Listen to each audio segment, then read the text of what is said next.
got through my stroke, I mean, I recovered. I was in the hospital 2 days. They call it a lacunar stroke. And what that means is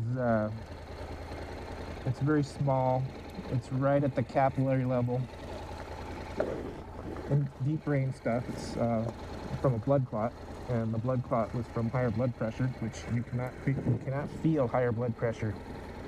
You adapt to it, and your body gets to a new normal. And that it becomes this guy has room in here, I think.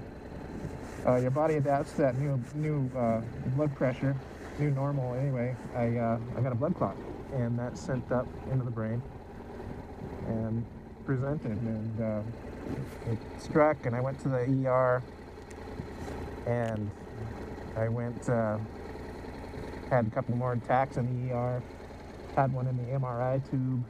I had one in the, what's the other one? The MRI and the CAT scan.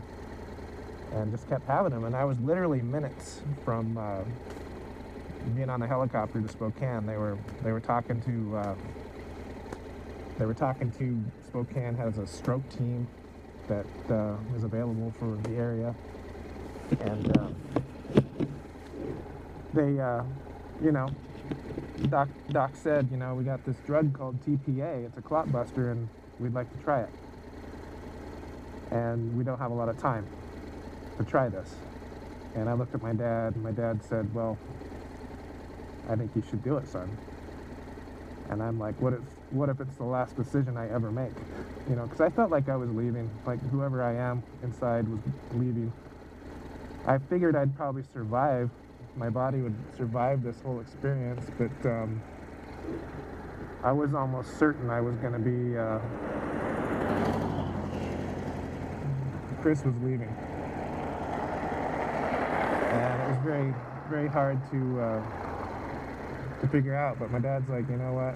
Well, when you do a clot buster, it's pretty serious because they got to, clot buster's going to go in and bust up every ulcer, every clot you have in your body you might not be aware of, and so the internal bleeding with that is considered a risk, a pretty serious one. But it's also, the risk is well worth what you get, and you get to survive a stroke, hopefully. Because there's a window of time, 2 to 3 hours after a stroke, that they feel confident they can hang on to most of your brain or parts of your brain. I felt fortunate where mine was. It was speech, and it was paralytic in my limbs, right side of my limbs, arms, and it would come and go. I don't know how to think of a lucky stroke, but I was happy to survive that. Anyway, this person was there for me, and our relationship grew, and I'm gonna head back down the highway here.